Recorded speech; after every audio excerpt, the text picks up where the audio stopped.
Lintas Makassar Siang. Pro 1, Kanal Inspirasi. RRI Makassar.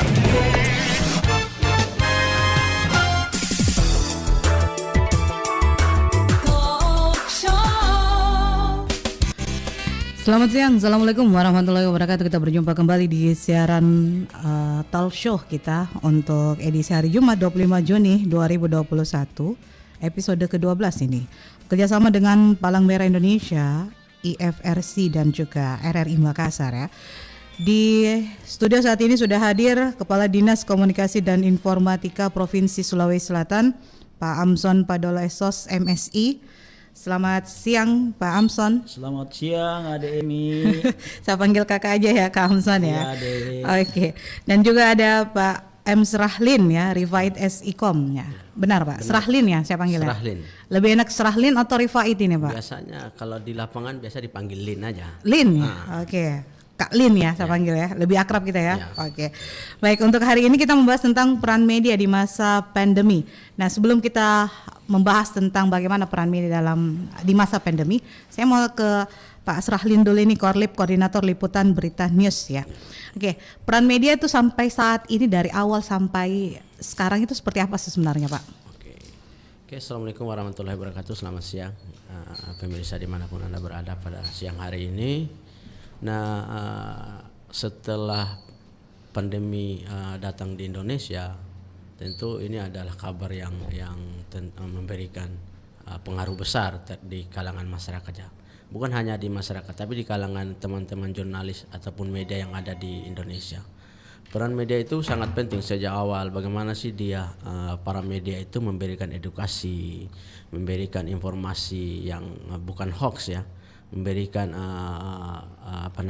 pendidikan yang bagaimana masyarakat bisa cepat memahami pola-pola yang diberikan oleh media mainstream. Nah, peran media ini sangat penting dalam mencegah atau membuat masyarakat tidak takut dengan COVID-19 itu sendiri. Oke, jadi peran media ini lebih mengedukasi masyarakat agar tidak takut dengan COVID-19. Senada dengan hal itu, Kamson gimana ini selaku Kepala Dinas Komunikasi dan Informatika Provinsi Sulawesi Selatan, peran media di Sulawesi Selatan sampai saat ini apakah sudah baik, sudah sesuai dengan jalurnya atau enggak Pak? Jadi selamat pagi, Assalamualaikum warahmatullahi wabarakatuh, salam sejahtera untuk kita sekalian. Terima kasih kepada Radio Republik Indonesia yang telah mengundang kami hadir untuk menyampaikan beberapa terkait dengan media dan di era pandemi. Jadi sekali lagi ini memang salah satu daripada fungsi Dinas Kominfo adalah bagaimana mensosialisasikan dan menyampaikan kepada masyarakat yang terkait dengan pemberitaan apalagi yang menyangkut COVID-19. Karena di era-era sekarang terlalu banyak masyarakat yang mendapatkan pemberitaan yang tidak sesuai dengan fakta. Jadi sebagai kepala dinas kami sangat berkewajiban untuk menyampaikan hal ini kepada masyarakat terkait kebenaran daripada suatu isu atau katakanlah suatu permasalahan. Jadi di Sulawesi Selatan kami sangat merespon baik dan salut terhadap peran-peran media khususnya di dalam menyikapi persoalan-persoalan yang terjadi di lingkup pemerintahan, khususnya yang di era sekarang, di era pandemi ini, peran-peran media itu sangat begitu besar dalam mensosialisasikan dan menyampaikan kepada masyarakat terkait pandemi itu sendiri. Jadi kami merespon baik dan media itu menurut kami untuk saat ini perannya sangat besar. Ya itu mungkin yang dari kami. Media saat ini perannya sangat besar. Sebesar apa sih peran media dalam menyebarkan isu-isu yang fakta atau yang real ya? Karena banyak sekali masyarakat kita yang gampang percaya dengan isu-isu hoax. Gimana Bang Serahlin ini? Ya, kalau sejauh ini ya kalau kita lihat ya di kalangan praktisi jurnalis atau media itu sendiri ya, itu ya hampir 99% ya peran media itu dalam memberikan edukasi. Karena begini, pasca pertengahan pandemi kemarin banyak informasi hoax yang tersebar di sosial media. Misalnya ada yang makan telur bisa sembuh misalnya, ada yang harus berjemur di siang hari dan lain sebagainya. Nah, disinilah bagaimana media ketika memberikan informasi itu ya tentu dengan narasumber-narasumber yang berkompeten, narasumber-narasumber yang berkualitas. Tentu misalnya kalau kita bicara tentang COVID-19 atau virus corona itu ya narasumber-narasumber misalnya dari dinas terkait, misalnya dinas kesehatan, Satgas misalnya. Nah, inilah bagaimana media itu memberikan mindset, memberikan cara pandang atau memberikan informasi yang betul-betul betul-betul fakta gitu, 100% fakta. Karena banyak sekali saat itu media itu memberikan media yang ya tanda kutip ya, media yang mungkin belum terverifikasi misalnya di Dewan Pers misalnya, atau media yang tidak punya kantor misalnya, atau media yang tidak memiliki wartawannya, hanya ada susunan-susunan redaksinya. Nah, inilah yang media mainstream yang sudah terverifikasi, bagaimana dia memberikan edukasi yang bagus, memberikan informasi yang benar-benar faktanya 99% gitu. Oke, kalau dari Dinas Kominfo sendiri, apakah dengan gampang atau mudah gitu berbicara dengan media-media yang tidak terkonfirmasi gitu, yang tadi yang disebutkan oleh Bang Srahlin? Jadi untuk media memang untuk kondisi sekarang selain media mainstream, yang media yang banyak itu kan yang tidak terverifikasi itu adalah media-media online. Jadi memang kita senantiasa menjalin kerjasama dengan Dewan Pers, termasuk dengan organisasi-organisasi wartawan, apa gitu PWI, AMSI, Serikat Cyber, pokoknya yang kita akan berusaha sedapat mungkin agar bagaimana selain fungsi sebagai dinas yang mengayomi pemberitaan, kita juga ingin agar bagaimana peran-peran lembaga-lembaga media itu dapat terverifikasi dengan baik.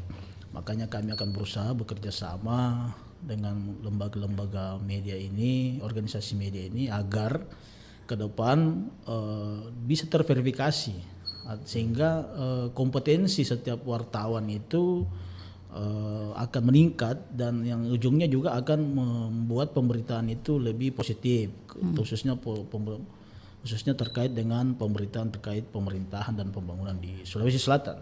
Iya, oke. Pemberitaannya lebih positif ya. Oke, untuk Anda pendengar, kami juga mengajak Anda untuk bergabung dengan kami di line telepon 082134 atau di 3621 Apakah Anda salah satu masyarakat yang gampang percaya dengan isu ataupun juga informasi dari media yang kebenarannya masih tanda tanya ya? Silakan di 3621 0821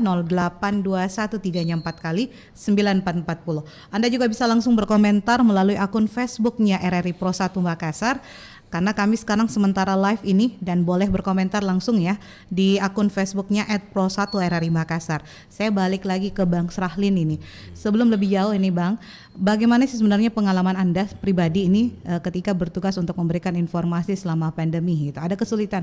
Anda kan belum tahu, jangan sampai narasumbernya orang COVID gitu ya, atau OTG gitu kan, belum ditahu ini kebenaran. Atau teman-teman pers lainnya bisa saja gitu kan. Silakan. Oke, terima kasih. Sejak di tahun 2019 ya, awal 2019 itu ya kebetulan saya lagi tugas di Jakarta. Nah, di Jakarta itu kan dari Agustus di Jakarta, 2018 awal pas masuk 2019 masuk pandemi. Nah, itu di situ udah mulai kesulitan karena kebetulan saya posting di DPR RI pada saat itu. Di DPR RI, tugas di DPR RI, Mabes Polri, Mabes TNI.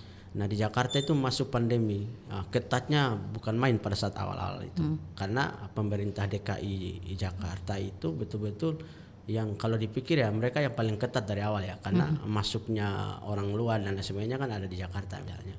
Nah, akhirnya setelah sulit di Jakarta saya kembali ke Makassar, ditarik oleh kantor, udah kamu kembali aja di Makassar. Nah kembali ke Makassar, betul-betul pandemi itu lagi tren naiknya, itu lagi tren. Nah agak berat sih ketika kita meliput dari hal yang biasa yang kita tatap muka, misalnya sama Pak Kadis dulu ya, dulu masih Pak Kadis, saya waktu di zaman dulu ya Pak Kadis itu biasa liputnya langsung tatap muka kalau di Pemprov dulu, langsung ketemu karena kebetulan pernah tugas di Pemprov saat itu. Nah pasca pandemi ini ya perubahan perilaku juga bukan hanya di masyarakat tapi di teman-teman jurnalis. Nah dari yang kita tatap muka kita harus mencoba pola baru dengan menggunakan handphone rata-rata, apalagi dianjurkan kerja di rumah. Nah, pasca dianjurkan kerja di rumah ya kita memanfaatkan sosial media, telepon lewat WA, lewat telepon. Nah yang agak berat sih karena perubahan perilaku ini dari yang kita tatap muka, karena kalau tatap muka itu lebih akrab sama narasumbernya. Akhirnya data kita lengkap, tapi kalau yang telepon ya agak-agak berat sih karena kalau belum tentu kan, misalnya kalau kita Kadis telepon belum tentu dia ada waktunya misalnya karena dia sibuk dengan urusan-urusan kantor, akhirnya datanya agak-agak kurang misalnya. Ya agak berat sih dari perubahan perilaku itu. Jadi ada perilaku-perilaku yang dimana memang notabene ini harus saling menjaga gitu, saling menjaga ya. Baik itu dari narasumbernya sendiri, kemudian juga dari jurnalisnya. Saya ke Kak Amsan nih. Kak Amsan, bagaimana Kominfo menyikapi konten-konten media yang terkadang keliru dan bisa saja berdampak hoax gitu. Sementara medianya sudah mengeluarkan informasinya gitu. Apakah baik melalui media elektronik ataupun juga media tertulis gitu. Silakan. Memang salah satu hal yang menjadi tugas kita adalah bagaimana kita hadir dalam memberikan edukasi kepada masyarakat khususnya terkait dengan berita-berita hoax. Makanya kita selalu menggunakan pola di tempat kami itu ada namanya tim verifikasi media. Selain itu teman-teman dari tim Pranata Humas ini kerjanya memang untuk klarifikasi dan melihat semua pemberitaan media. Jadi fungsi mereka ini adalah apabila ada berita yang hoax, baik itu di media-media mainstream, media-media online maupun media-media sosial media, kita akan memperbandingkan dengan media-media mainstream. Apabila berita itu memang faktual dan benar, itu pasti akan termuat di media-media mainstream, di media-media cetak. Apabila ini berita tidak bersifat hoax, fungsinya kami ini adalah memberikan klarifikasi. Klarifikasi itu dapat kita lakukan melalui kanal-kanal yang memang kita ciptakan untuk sebagai sarana aduan dari masyarakat. Apakah itu Sulsel Bicara Baik, Baruga Sulsel, itu kita gunakan agar masyarakat memiliki sarana untuk menyampaikan semua yang terkait dengan berita-berita ataupun terkait dengan kondisi pemerintah dan pembangunan di Sulawesi Selatan. Jadi kami berfungsi di sini untuk mengklarifikasi itu, berita itu, agar berita yang tiba di masyarakat itu adalah berita-berita yang betul terupdate, yang aktual, bukan berita-berita yang bersifat hoax. Karena ciri-ciri dari berita hoax itu kan ada beberapa. Dan itu cepat kita bisa melihatnya dari ciri-ciri yang digunakan. Itu yang kami gunakan. Baik, ini menarik ya. Kalau di Kominfo sendiri ini ada tim verifikasi media. Nah, sementara gimana dengan Bang Srahlin sendiri? Kalau bisa mengcounter ya berita yang sifatnya hoax gitu, itu seperti apa? Apakah bagaimana cara Anda untuk mencari tahu kebenaran dari berita tersebut? Taruhlah tadi yang disebutkan, telur bisa menyembuhkan COVID gitu, telur rebus gitu. Makan 10 biji sampai sampai ini ya. Silakan. Oke, kalau kita khususnya di media sendiri ya, kita setiap hari itu ada yang namanya rapat redaksi ya. Ada rapat redaksi itu di kalangan media manapun itu ya. Nah, untuk mengkanter persoalan info hoax itu tentu yang pertama kita harus melihatnya media yang mengeluarkan informasi itu seperti apa, apakah sosial medianya apakah Facebook atau apa dan lain sebagainya. Kalau betul informasinya itu ya kita harus melakukan konfirmasi. Nah, misalnya kalau bicara tentang kesehatan, tentang pandemi ya kita harus sasarannya adalah bagaimana kita mengkonfirmasi dinas kesehatan, mengkonfirmasi Satgas misalnya atau dokter-dokter yang menangani COVID itu sendiri. karena kita peran kami atau peran teman-teman jurnalis itu ya bagaimana sih kita mengoleksi atau mengumpulkan informasi yang betul-betul fakta, betul-betul benar. Tidak dibolehkan ya asal memuat berita yang belum tentu fakta atau info hoax, karena jangan sampai kita buat beritanya, nah malah membuat orang bingung, malah membuat masyarakatnya itu kebingungan karena informasi tersebut. Makanya banyak langkah-langkah yang dilakukan oleh teman-teman jurnalis. Yang pertama verifikasi dulu informasinya, yang kedua verifikasi siapa narasumber yang layak diminta komentar, dan yang selanjutnya adalah bagaimana sih kita melihat informasi itu beredar. Iya, oke. Baik, kita akan lanjut lagi sebentar setelah informasi berikut ini. Oke, berita itu hoax kan? Sebel deh. Gara-gara berita ini aku jadi bingung. Coba bayangin, gara-gara berita hoax ini banyak kerjaan yang di-cancel. Semua teman tiba-tiba menghindar, termasuk kamu kan? Sabar, Fit. Sabar gimana? Gara-gara hoax ini, si Jack minta putus. Coba bayangin. Lebih parahnya lagi, keluargaku jadi malu karena semua teman-teman dan tetangga nanyain masalah ini. Terus, kamu udah lapor ke polisi? Ya iyalah, supaya kasus ini nggak makin melebar. Aku harap pihak kepolisian bisa mengusut tuntas pemilik akun di medsos yang menyebarkan berita bohong tersebut. Iya, supaya pelakunya jerah. Hukuman bagi penyebar hoax, pencemaran nama baik, bisa kena pidana maksimal 6 tahun penjara atau denda maksimal 1 miliar. Dukungan Kemenkominfo dalam dunia pariwisata dan UMKM disampaikan Johnny G. Plati. Kominfo sendiri melalui kantornya Kominfo itu sudah bangun 3 BTS tambahan di sana. Sudah menyiapkan 78 titik-titik akses internet gratis yang langsung ke satelit. Di samping menggerakkan operator seluler. Hampir semua operator seluler sudah ada di sana. Kami juga mendukung ini peningkatan sumber daya manusia di sana di NTB. Melalui pendidikan vokasi, pendidikan training yang terkait ya untuk pembangunan kepariwisata dari sisi Kominfo-nya, khususnya yang berkait dengan pemanfaatan ruang digital dalam rangka onboardingnya UMKM di sana.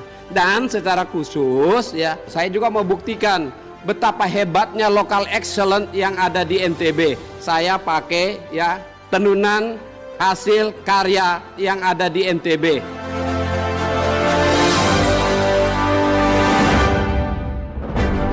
Himbauan Presiden Joko Widodo agar kita bangga buatan Indonesia.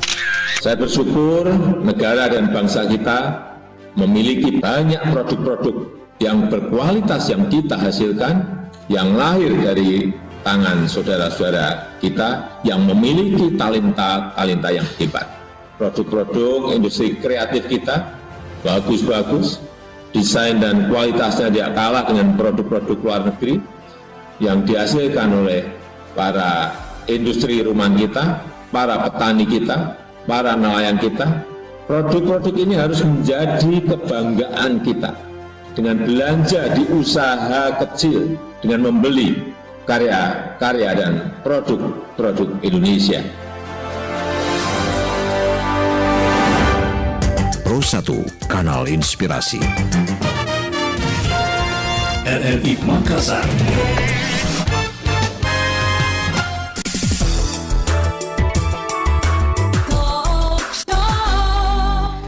Masih mendengarkan talk show bersama RRI Makassar bekerja sama dengan Palang Merah Indonesia dan juga IFRC dan peran media di masa pandemi ya.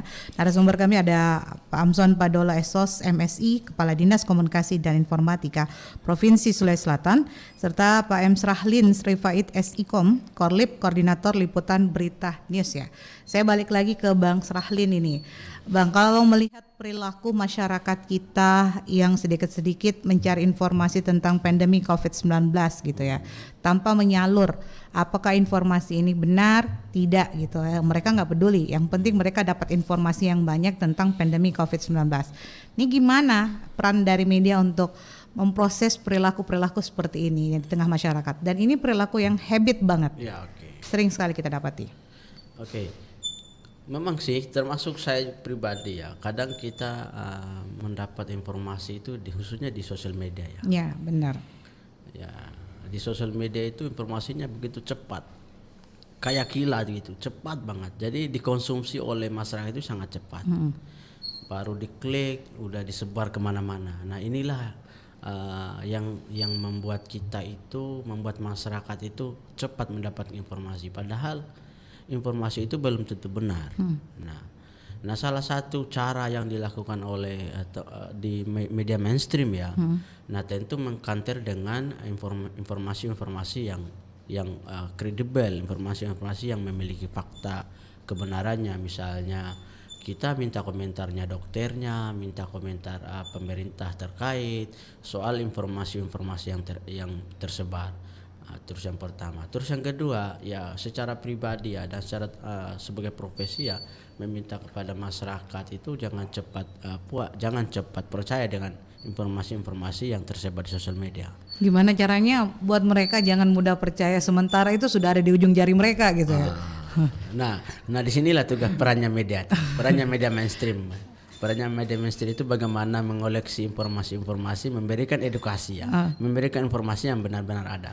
Karena kalau medianya masa bodoh ya misalnya, medianya udah tidak mau memberikan informasi yang betul-betul benar ya, itu ya sama aja sih, agak berat namanya. Nanti masyarakatnya agak ikut terus dengan sosial media itu. Iya, oke. Ribuan informasi hoax nih Pak Kadis, banyak tersebar bukan di Indonesia saja, di Makassar, di Sulawesi Selatan gitu. Bagaimana cara atau peran dari Kominfo sendiri untuk melihat ya perilaku masyarakat kita? Mereka lebih cenderung lebih senang membaca informasi di sosial media ketimbang mereka harus mengetahui informasi dari media cetak gitu. Betul. Sementara Kominfo lebih banyak menginformasikan mungkin ke media cetak yang sifatnya lebih akurat gitu ya. Nah, oke, gimana nih?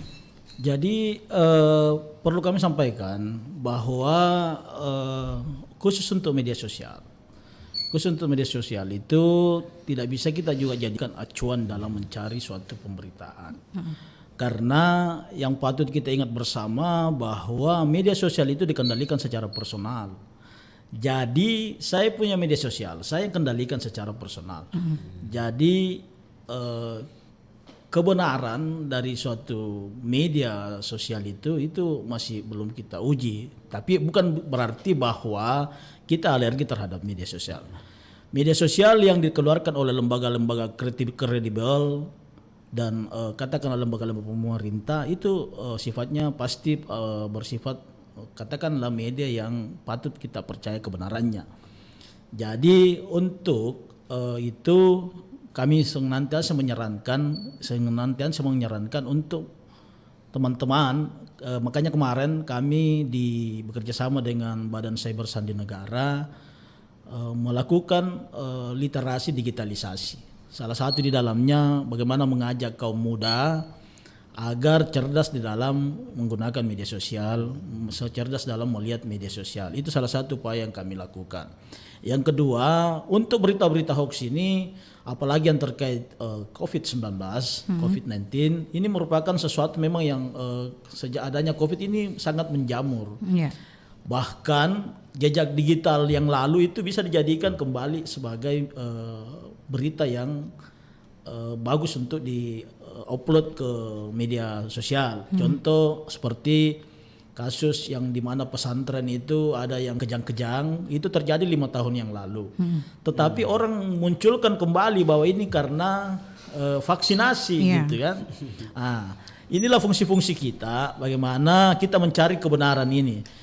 Selain daripada kami, Kementerian Kominfo juga dalam hal ini ada lembaga di dalamnya, kami saling bekerja sama. Jadi ada aplikasi yang kami gunakan untuk mencari pemberitaan-pemberitaan yang bersifat hoax. Jadi berita yang bersifat ribuan itu dengan mengetik saja, katakanlah kami mengetik saja sumber, kemudian mengetik saja katakanlah subjeknya, akan ketahuan yang mana berita-berita yang bersifat hoax. Dari hasil penelusuran ini kita bekerjasama dengan lembaga-lembaga terkait untuk memblokir atau katakanlah memblokir untuk yang bisa kami blokir, sedangkan yang sifatnya sudah melanggar undang-undang ITE itu bisa menjadi acuan bagi polisi cyber untuk membawa ke ranah yang lebih luas lagi. Karena sesuatu berita yang bersifat hoax, apabila makanya kami sampaikan kemarin dan kepada teman-teman kaum muda bahwa hati-hati terhadap pemberitaan hoax, karena pemberitaan hoax yang selalu disebarkan secara masif itu bisa saja menjadi suatu orang anggap benar karena dia selalu masif digunakan. Makanya kami melakukan upaya penangkalan yang lebih cepat. Begitu kami mengetahui bahwa berita ini ada hoax, kami langsung melakukan klarifikasi. Klarifikasi itu apakah kami gunakan dengan media-media mainstream, media online yang kami miliki, ataukah sosialisasi terhadap melalui beberapa pola-pola yang kami gunakan. Itu yang karena memang berita hoax ini sangat penting memang untuk kita minimal katakanlah kita cegah dan kita tangkal karena efeknya biasa akan sangat besar. Contoh seperti kayak terkait dengan vaksinasi. Era-era dulu pada saat vaksinasi awal-awal itu kan terlalu banyak media hoax. Kadang ada orang selalu mengatakan dengan vaksinasi memperpendek umur, dengan vaksinasi orang akan kejang-kejang dan lain-lain sebagainya. Ini kan perlu kita menangkalnya, dan apabila kita melakukan upaya timbal balik dengan menghadirkan pakar-pakar yang terkait dengan ini, yang lebih mengetahui ini, dan kita sosialisasikan itu lewat media-media yang katakanlah media yang akrab di masyarakat, kita gunakan itu. Kalau untuk Sulawesi Selatan kami memiliki beberapa media sosial kayak sosialprop.id, sosial bicara baik, dan kerjasama kami dengan KPID Sulawesi Selatan. KPID Sulawesi Selatan ini bekerja sama dengan semua beberapa stasiun penyiaran untuk menyampaikan pesan layanan masyarakat terkait dengan COVID-19 atau bagaimana mencegah berita-berita hoax. Itu yang selalu kami gunakan. Termasuk RRI Makassar ya? Oke, sedikit promo nih. Oke, silakan untuk Anda pendengar yang ingin bergabung dengan kami boleh di line telepon 362185308213 4 kali 9440 ya. Oke, cyber social media ini apakah hanya berlaku untuk masyarakat saja yang menggunakan sosial medianya untuk menyebarkan informasi yang sifatnya hoax? Terus lantas bagaimana dengan pers atau para jurnalis? Apakah berlaku juga untuk mereka gitu? Kalau teman-teman tanpa dalam artian gini, mereka lupa untuk meng-cross check benar nggak sih ini informasi gitu.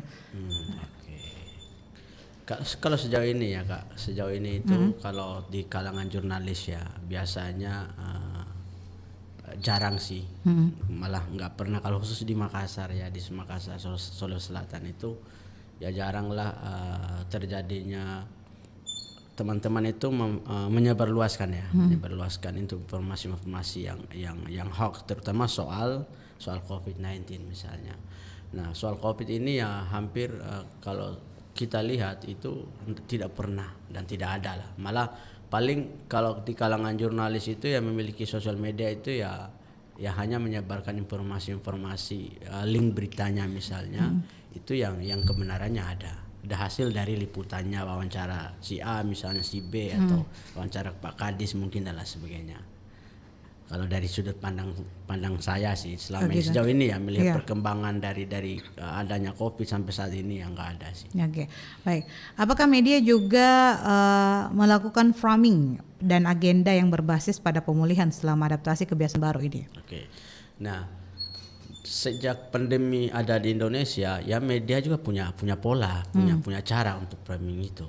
Nah bagaimana sih caranya media, khususnya kita ya di Berita News ya misalnya. Di Berita News itu ya kita ada namanya rapat redaksi itu ya. Disitulah kita membuat satu wacana ya, misalnya membuat satu agenda itu untuk bagaimana sih cara mengubah perilaku, memberikan informasi untuk ubah perilaku itu misalnya.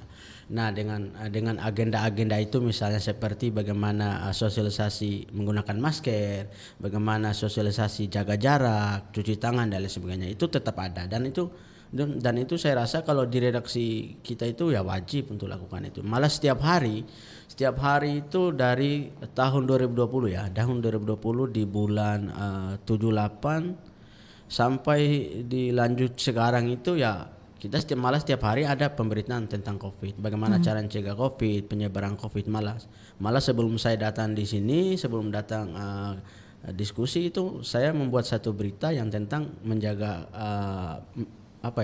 mencegah penyebaran COVID itu sendiri. Nah, berita tentang COVID ini, apakah perlu dibombardir itu kepada masyarakat kita?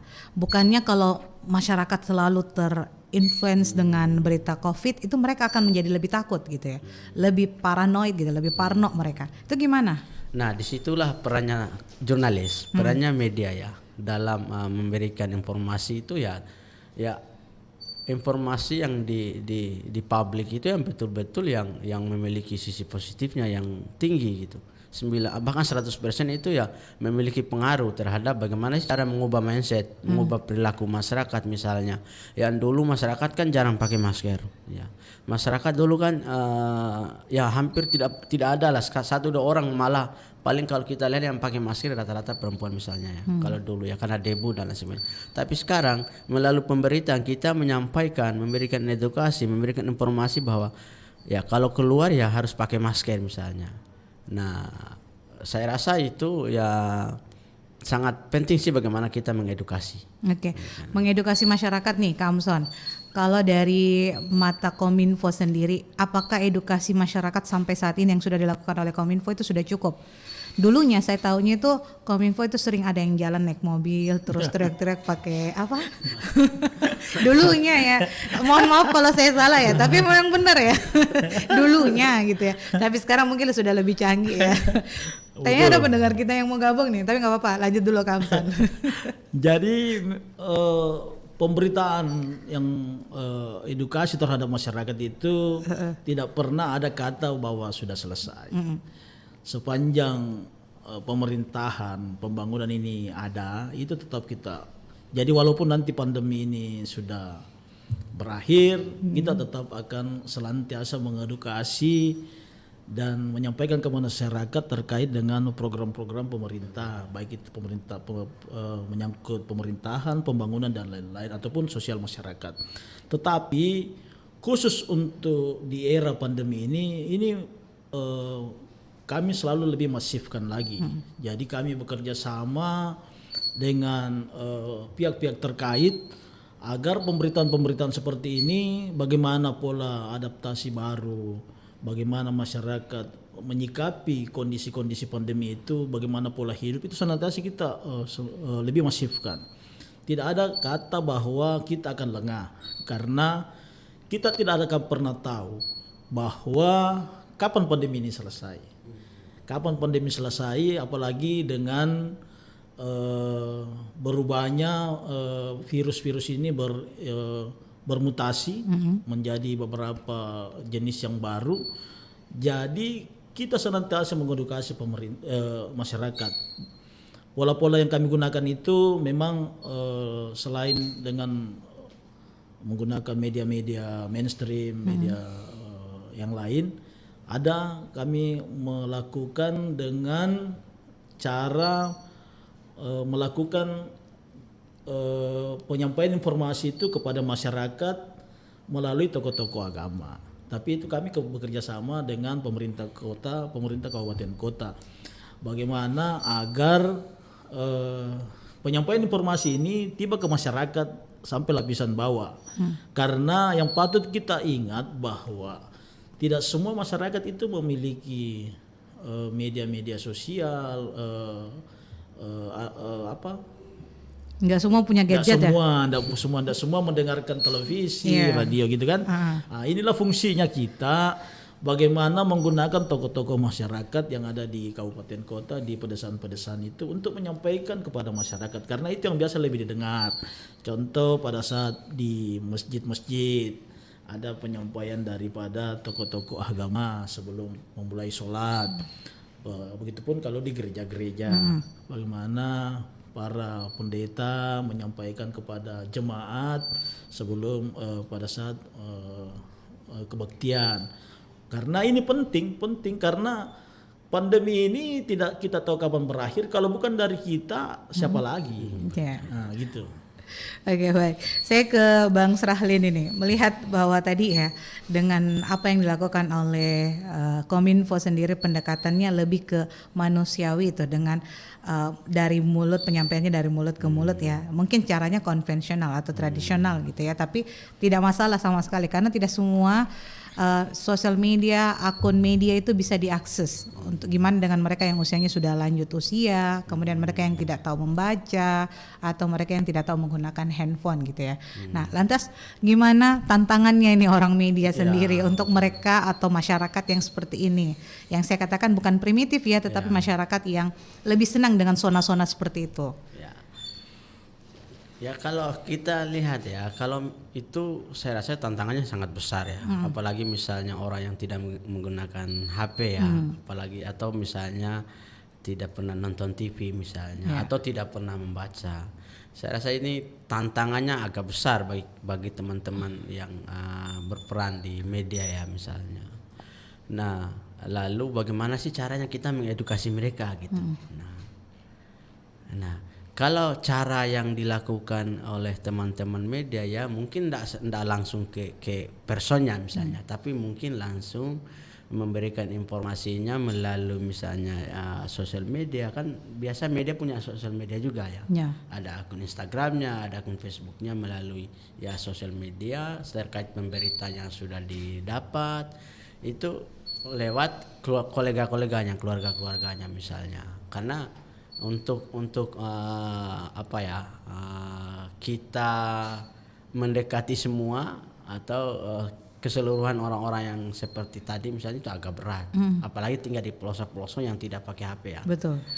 Bahkan ada yang pakai HP tapi HP kecilnya. Ya, jaringannya nggak kuat gitu. Nah, ini memang tantangannya agak berat. Iya. Jadi ada pola lain misalnya lewat cucunya, anaknya dan lain sebagainya untuk memberikan edukasi itu. Oke, jadi lebih ke keluarga gitu ya. Oke, saya ke Kak Amson lagi nih. Kak Amson, apa titik fokus dari Kominfo selama proses adaptasi kebiasaan baru COVID-19? Apakah titik fokusnya langsung mengedukasi masyarakat atau titik fokusnya hanya memberikan informasi saja gitu? Jadi sebagaimana dengan fungsi kami sebagai Dinas Kominfo, khusus untuk di Satuan Tugas COVID ini kami kan juru bicara pemerintah terkait COVID-19. Betul. Jadi kami akan berusaha semaksimal mungkin menyampaikan ke masyarakat informasi-informasi yang terkait dengan proses adaptasi baru. Kami menggunakan beberapa cara yang sebagaimana kami sampaikan dari awal, bahwa selain dengan menggunakan media mainstream, media online, media sosial, ya kami kerjasama dengan kabupaten kota sebagai ujung tombak daripada masyarakat itu sendiri. Jadi proses adaptasi baru ini penting, makanya kami juga selalu mengajak OPD terkait untuk bagaimana mengedukasi masyarakat. Contoh dinas kesehatan selalu kita mensosialisasikan program-program mereka terkait dengan adaptasi baru ini.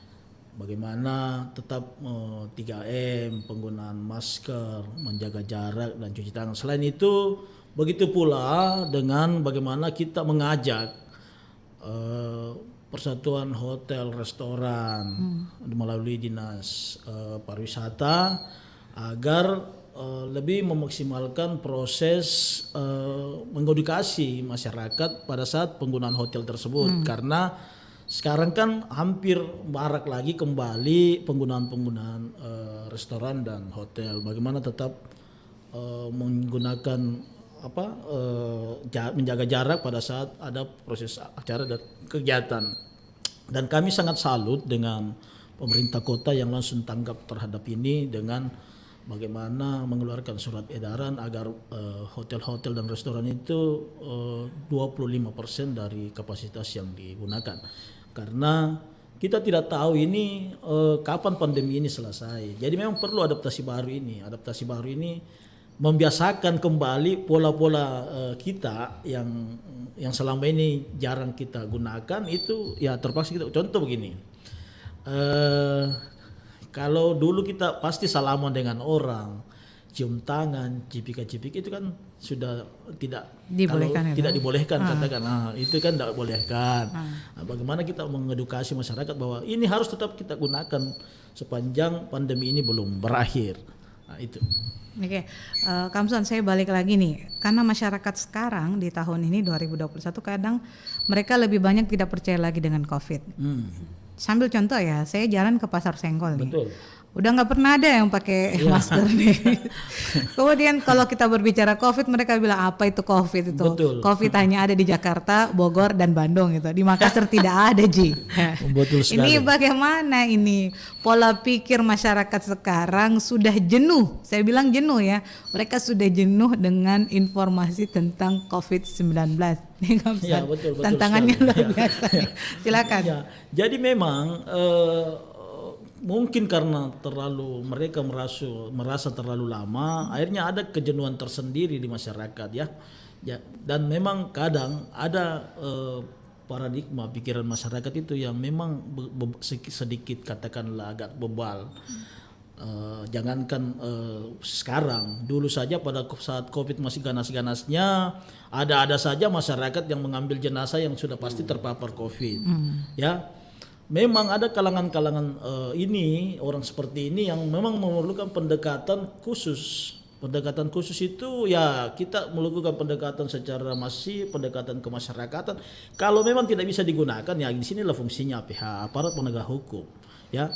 Karena kadang perlu memang tindakan sedikit lebih keras gitu untuk membuat mereka bahwa karena bukan hanya mereka saja yang akan terpapar, mereka bisa saja jadi carrier. Carrier itu pada saat dia jalan ke tempat lain, karena dia sudah terjangkit dia bawa ke orang. Padahal ini yang perlu kita rubah paradigma masyarakat bahwa pandemi ini bukan hanya ada di Pulau Jawa yang sekarang mengganas, tapi dia sudah memantau kita. Kalau kita seandainya ini perang ini posisi COVID ini sudah ada di sekitar kita, cuma menunggu saatnya kapan dia masuk gitu. Oke, saya ke Bang Srahlin. Tadi hampir sama nih Bang Srahlin. Bandelnya masyarakat kita sekarang sudah jenuh mereka dengan informasi dari COVID-19. Jadi mereka mulai tidak percaya. Iya benar ya. Mulai tidak percaya dengan keberadaan COVID. Bisa dibuktikan di jalan-jalan sekarang sudah jarang orang pakai masker. Kemudian tempat hiburan, tempat lain itu semua tidak ada lagi jaga jarak. Apalagi mereka kalau jalannya bergerombolan sama teman-temannya, mereka menganggap bahwa nggak ada gitu COVID. Nah, silakan. Nah, kita kembali lagi pada saat pas saya kembali ke Makassar saat itu ya, kembali dari Jakarta. Jakarta itu betul-betul sepi, kayak kota mati saat itu. Nah, saya kembali ke Makassar, kaget lihat, wah kok rame orang di Makassar ya, kayak nggak percaya COVID ya. Nah, setelah COVID-nya berkembang, Sulsel juga menjadi zona ya cukup ya tinggi lah pada saat itu. Nah, masih ada aja masyarakat itu yang nggak percaya. Terus terang, ya kebetulan saya tinggalnya di Goa misalnya. Nah, apalagi di Goa. Nah, silakan. Saya tinggalnya di Goa. Bahkan kalau kita lihat hampir ya jarang sih orang pakai masker. Gitu. Nah, karena betul tadi apa yang dikatakan oleh Pak Kadis tuh. Dia bilang bahwa ini masyarakat yang kayak gini ini udah terlalu lama ya, merasa dirinya kebal ini. Kadang juga merasa saya nggak mungkin saya masuk COVID ini. Padahal di sekitarnya itu udah banyak orang yang meninggal karena COVID. Nah, peran teman-teman juga di media termasuk saya pribadi ya udah selalu sering kita memberikan edukasi, bahkan hampir setiap hari ya memberikan edukasi, memberikan informasi sesuai dengan fungsi kita, misalnya sebagai sarana pendidikan, sarana informasi, social of control misalnya. Nah, kita udah melakukan semua itu, tapi memang masyarakatnya itu ya agak berat juga sih misalnya. Nah, mungkin ada cara-cara lain ya Pak Kadis. Ada betul tadi ada Pak Kadis bilang bahwa mungkin ya pihak keamanan mungkin ya yang lebih lagi. Nah memang agak sulit sih, apalagi kalau yang di kampung-kampung Bu. Di kampung-kampung itu udah ya nggak ada COVID, cuma ada di Jawa atau di Jakarta. Saya badan kuat yang biasa bilang gitu, padahal nggak nyadar kalau di Makassar atau di Sulawesi Selatan ya itu ya kemarin kita lihat banyak yang udah meninggal ya karena COVID itu sendiri. Nah bagaimana sih membangun kesadaran ya kita mulai dari ya mungkin dari kalau kami dari media itu ya tetap 100% itu memberikan edukasi untuk itu, karena itu fungsinya kami di media untuk memberikan edukasi soal bagaimana mencegah COVID, terus bagaimana hidup sehat di saat pandemi ini. Oke, ini terakhir nih, kita menit terakhir nih. Berita E-News, kemudian RRI, kemudian beberapa media lainnya itu merupakan salah satu media-media mainstream yang masih kuat dan memegang kode etik ya, cek dan recheck nih. Tips untuk masyarakat kita dalam memfilter berita nih ya. Berita yang bisa dipercaya, mudah dipercaya. Apakah harus hanya mempercayai dua media tersebut saja yang seperti yang saya sebutkan tadi, media-media yang kuat, ataukah mereka lebih mengikuti saja ya, aturan dari pemerintah, ikut nanti mendengarkan apa yang disampaikan oleh Kominfo gitu, seperti itu. Gimana? Nah kalau begitu misalnya, kalau kita di beritanya sendiri ya misalnya, tips untuk masyarakat misalnya, kalau masyarakat untuk melihat informasi itu ya melihat medianya seperti apa gitu. Sudah terverifikasi nggak atau tidak misalnya. Gimana caranya mereka mau cek verifikasinya? Biasanya ada di media itu. Biasanya ada. Biasanya. Nah kalau masyarakat yang tingkat pendidikannya ya lumayan misalnya itu dia pasti paham, mulai dari kan biasa kalau kita bisa membedakan mulai dari bentuk tampilan, apakah dia punya alamat kantor atau tidak misalnya. Kalau alamatnya jelas, nomornya jelas ya kalau menurut saya itu, dan ya terverifikasi di Dewan Pers misalnya, ya itu dipercaya. Dan terakhir itu melihat narasumber yang ada dalam berita itu. Kalau narasumbernya kompeten, narasumbernya kredibel ya kita percaya. Kalau narasumbernya asal-asalan ya ngapain kita percaya misalnya. Itu aja sih untuk masyarakat. Banyak keluhan dari masyarakat nih, khususnya daerah terpencil Kamson, yang infrastruktur telekomunikasinya masih minim. Nah gimana nih jaringan, kita semua di Makassar berburu 5G, sementara mereka masih berburu 3G gitu. Gimana ini? Ya, perbandingannya betul. Luar biasa. Jadi patut kami sadari bahwa khusus untuk Sulawesi Selatan kita memang masih banyak yang daerah yang masih black spot. Itu sekitar 570 titik ya. 570 titik itu berarti sangat banyak. Karena salah satu hal yang membuat ini kondisi geografis kita yang seperti pegunungan, masih ada di dataran tinggi, dataran rendah. Jadi susah bagi provider untuk masuk ke dalam. Yang kedua, terkadang memang yang patut kita lihat bahwa provider ini masuk itu ada perhitungan bisnis ya. Jadi ada beberapa daerah itu memang yang mungkin dari kategori itu yang walaupun sangat penting untuk membuka daerah terorganisir seperti ini, karena apalagi nanti ke depan di era digitalisasi ini sangat penting. Seperti contoh pada saat nanti perubahan dari televisi analog ke televisi digital, nah, itu kan memerlukan jaringan-jaringan katakanlah telekomunikasi, jaringan internet yang bagus. Jadi upaya yang kami lakukan adalah kami telah meminta dan bermohon kepada bermohon kepada Departemen Komunikasi Informatika, dalam hal ini Bakti, Badan Aksesibilitas Teknologi Komunikasi Informasi Indonesia, agar melihat posisi kita seperti itu dan meminta agar adalah maksudnya upaya yang mereka lakukan, karena untuk membuka daerah terorganisir itu apabila kita mendirikan suatu BTS itu kan sangat mahal. Jadi kita memerlukan memang dukungan dari Bakti. Bagaimana Bakti ini melihat itu dan membantu kita untuk membuka daerah-daerah seperti ini. Yang kedua, kami juga telah bekerja sama kemarin dengan beberapa kabupaten kota agar menggunakan dana, istilahnya bagaimana mereka berakselerasi menggunakan dana desa untuk mendapatkan jaringan-jaringan yang bersifat mandiri. Nah, ini penting karena kami juga telah menyampaikan kepada asosiasi jasa internet agar mereka mampu melihat potensi-potensi ini. Jadi mereka bekerja sama dengan beberapa kabupaten kota agar mengusahakan internet yang masuk desa. Nah, itu yang kami lakukan. Jadi memang jaringan ini di suatu daerah sangat penting karena apalagi ke depan itu di era digitalisasi itu sudah merupakan suatu kewajiban. Dan kami upaya-upaya yang kami lakukan itu ya itu selain bekerja sama dengan Bakti, kami juga meminta agar kabupaten kota itu mampu bekerja sama dengan asosiasi penyedia jasa internet agar di desa-desa itu mampu ada internet secara mandiri dengan menggunakan dana-dana desa. Nah, itu yang beberapa yang bisa kami lakukan. Oke, terakhir mungkin pesan buat masyarakat kita agar ya sekarang bisa memfilter lah ya.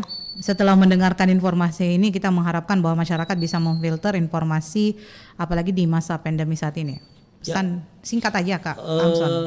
Kami atas nama pemerintah Provinsi Sulawesi Selatan mengharapkan kepada masyarakat Sulawesi Selatan agar cerdaslah di dalam melihat informasi-informasi terkait dengan COVID-19. Jangan mudah mempercayai isu-isu yang tidak capable dan tidak terpercaya. Dan apabila ada isu atau ada berita yang meragukan, dapat menghubungi kanal-kanal pengaduan yang telah kami sediakan di pemerintah Provinsi Sulawesi Selatan. Oke, ke Bang Srahlin silakan keyword buat masyarakat kita nih, satu kata kunci bagaimana bisa mereka percaya dengan media apalagi di masa pandemi saat ini. Yang pertama itu jangan mudah percaya media-media yang mengeluarkan berita-berita yang hoax ya. Tapi jika membaca berita, membaca informasi, lihat narasumbernya dan lihat medianya seperti apa. Jangan mudah percaya dan tetap jaga kesehatan. Oke, baik. Sekali lagi terima kasih untuk waktunya Pak Kadis Komunikasi dan Informatika Provinsi Sulawesi Selatan, Kamson Padolo Estos MSI dan juga Bang Srahlin ya, Rifait Esikom, Korlip Koordinator Liputan Berita Inus. Dan juga terima kasih buat PMI ya, Palang Merah Indonesia, IFRC dan juga RRI Makassar. Kita akan bertemu lagi nanti pekan depan dengan pembicaraan yang berbeda pastinya. Pendengar, sampai jumpa di lain waktu. Assalamualaikum warahmatullahi wabarakatuh. Waalaikumsalam warahmatullahi wabarakatuh.